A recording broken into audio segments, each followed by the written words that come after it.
book is really remarkable in both its breadth and depth. It covers a large range of topics that are important for society, but also goes into great detail, and that's quite unusual for a book to have both characteristics.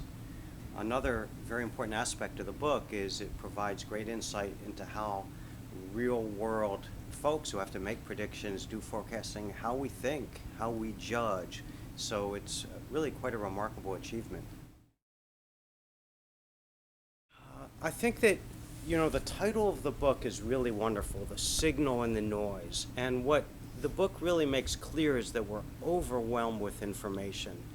And a lot of it has very little bearing on the underlying principles of what we're trying to find out.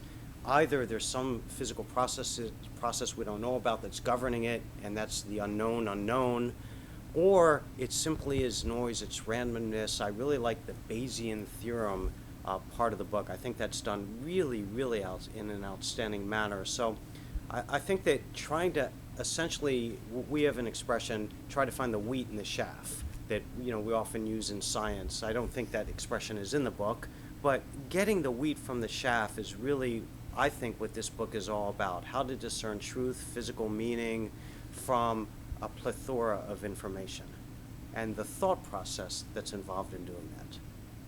Another outstanding aspect of the book is the detailed look at the hedgehog and the fox. The hedgehog is a type of person who spends the bulk of their career on one or two great problems.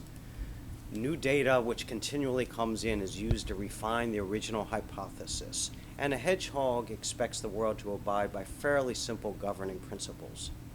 On the other hand, the fox is multidisciplinary. They work in different disciplines, they move between fields, they tend to be tolerant of complexity, and when the governing relations are shown to be inconsistent with observation, they actually come up with new relations.